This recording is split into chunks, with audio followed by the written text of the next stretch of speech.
rolling friction. कहाँ गया point? ये रहा.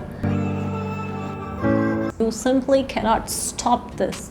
Exercise is the most underrated stress buster. We do so many things to deal with our stress. This is one thing that most of us avoid, and it is this very thing that makes all the difference. Hey, can you please shift this from here? I need to record a video. I just hate this girl.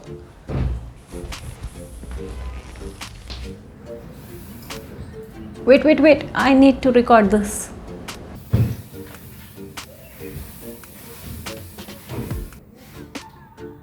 Nerd, are you making a fitness video today? Not really, but do you think that this way of pushing your cycle is appropriate? Aren't you applying more force? She can't even see that this cycle has got some wheels. Yeah, but why is this wheel making so much difference? I saw your previous video. You talked about some kinetic and static friction, and that friction opposes relative motion. Is it that this wheel enjoys some special immunity against friction? See, if you have a body like a ring or a sphere which is rolling on the floor without slipping, that body should in principle suffer no friction. In an ideal situation, there is only one point of contact of this ball with the horizontal surface, and since there is no relative motion of this point with respect to the surface, friction should not be there. Friction comes into the scene only when there is relative motion. If I mark some point here, this blue dot here, this point will have no relative motion. Relative motion तो तब होगा ना अगर surface पे, अगर इस point को मैंने ऐसे रखा है, अगर ये मान लो कोई हॉरिजॉन्टल सरफेस है, इसका रिलेटिव मोशन अगर हो रहा है, if this is happening, what is this? This is slipping. This ball is slipping. But I am talking of the rolling motion without slipping. Pure rolling I am talking about. This point of contact will have no relative motion with respect to this plane. This is coming up. This is not moving like this. It's simply rolling. This point is clear. So slipping के case में क्या होगा? The shape of this object is such that it allows only one point of contact with the surface on which it is moving, and that point of contact is having no relative motion with respect to the surface at any instant. Though this point of contact will change over time. At this instant it is this, at some other instant this will be some other point of contact. At different instants there will be different points of contact, but at a given time there will be only a single point of contact which will have no relative motion with respect to the surface. Since friction demands relative motion, if it's not there, why should it come? So in this case, the static and kinetic friction is zero because they want relative motion, but the shape of the object is such we are not allowing any relative motion. That means in an ideal situation, an object will continue to roll with constant velocity and it won't stop because nobody is there to stop this. It will continue to roll with constant velocity in an ideal situation. Oh, come on, it will stop after some time. To keep this rolling, an external force needs to be applied because we know some resistance to motion does occur, which we call as rolling friction. Mind it, this is different from static and kinetic friction. This is rolling friction. And to keep the body moving, some applied force is needed. So this is because during rolling, the surfaces in contact, they get momentarily deformed. Okay? And this results in some finite area that is in contact and not a single point. And the net effect of all this is that the component of the contact force, which is parallel to the surfaces in contact, will oppose this motion. So you mean to say that friction is there, but why is it so easier to move with the wheels? It is because for the same weight, this rolling friction is much smaller than the static or kinetic friction. even by 2 or 3 orders of magnitude. So if I have this ball, this will be having some weight. If I have another object of the same weight as this ball, say a cube, and if I try to move both of these on a horizontal surface, what will I observe?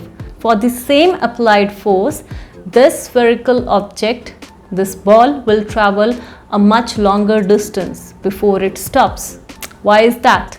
On that cube, kinetic friction will be acting on this rolling friction, and since rolling friction is much smaller than the kinetic or static friction, this ball will take much more time to stop as compared to the cube of same weight. And it is for this reason we regard the discovery of wheel as a major milestone in human history. Friction, I think, is undesirable then.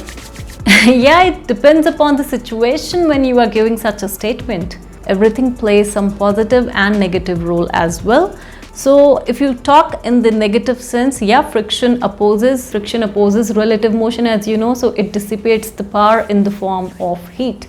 You can observe machines all around you, starting from a simple to a very complex machine. Wherever you have parts of the machine that are rubbing against each other, over a period of time, the efficiency of the machine gets affected.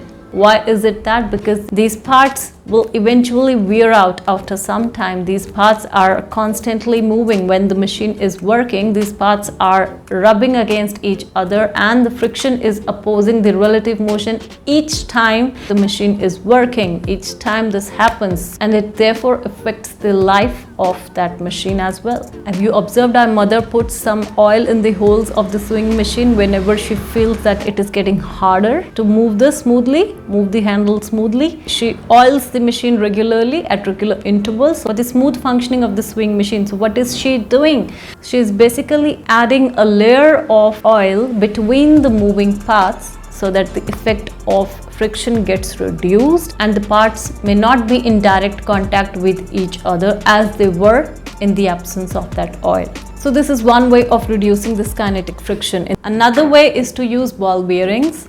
This is a ball bearing. You have the outer surface which is stationary, the inner one is moving, and as this inner one moves, you have balls in between these two rings, and these balls are spherical. So what is happening here? As this inner wheel is rotated, these balls will move. You can find them in your bicycles or your skates. Had these spherical balls not been there, these two parts would have been in relative motion. In that case, this inner wheel would be having a larger diameter and it would have been in direct contact with this outer wheel in the absence of these spherical balls. इसका diameter छोटा इसलिए रखा गया है because there are wheels in between these two. So the design of this ball bearing is in such a way that instead of kinetic friction, we allow rolling friction to act. As this inner wheel moves, these spherical balls, these roll over the surface, and rolling friction, being much smaller in magnitude, eases the relative motion of this inner wheel with respect to the outer wheel. So wherever in machines you want the two surfaces, the two moving surfaces, to be not in direct contact with one another, you simply insert a ball bearing so that kinetic friction may not act, and it is only rolling friction that acts, which eases motion, which eases relative motion, as compared to the direct rubbing of the two moving surfaces against each other. And in this way, power dissipation can be reduced. Another way of reducing friction can be when a thin cushion of air is maintained between two moving surfaces, like I show you here. When a thin cushion of air is maintained between two solid surfaces which are moving relative to one another, as in the case of a hovercraft or an air-cushioned vehicle, ACV. It is a kind of an amphibious craft which is capable of moving over land, water, mud, ice or any other surface. So hovercraft uses blowers to produce large volume of air below the hull or the air cushion that is slightly above the atmospheric pressure. So this pressure difference between the high pressure air, which is exactly below the hull, and a lower pressure ambient air just above it produces a lift, which causes the hull to float over the running surface. So if you are interested in a DIY, do it yourself. All you need: a cork that is having a hole at the center of it, a CD that is of no use, a balloon, some Fevikwik. Blow some air and do this. Try this at home. Girl, why do we need to talk so much about friction when nobody appreciates its existence? See, in many practical situations, friction is in fact needed. So kinetic friction is in fact needed to immediately stop the relative motion. For example, when the brakes are applied in a car or a bicycle or any vehicle, it stops the relative motion after some time. So imagine the situation if kinetic friction would not have been there. Similarly, there is a great role of static friction as well. As I talked in my previous video, you are traveling in something which is itself accelerating. The vehicle is itself accelerating, and in that case, what is helping you to sit nicely and comfortably in that accelerated vehicle? Static friction. Static friction is providing you with the same acceleration as that of the vehicle in which you are traveling, so that there is no relative motion between you and that vehicle. Also, you know that it is very difficult for a car to move on a very slippery road because the friction of the tires and the road gets reduced because of the presence of the layer of water in between them. Because it is this frictional force that provides the necessary external force to accelerate the car. There can be numerous other examples, but I need to wind up this video now. So that was all for today. I hope you liked my video. I'll be back with my next video. Till that time, do not forget to take really good care of yourselves. Do some exercises, stay fit, keep your mind and body healthy. You can also follow me on Instagram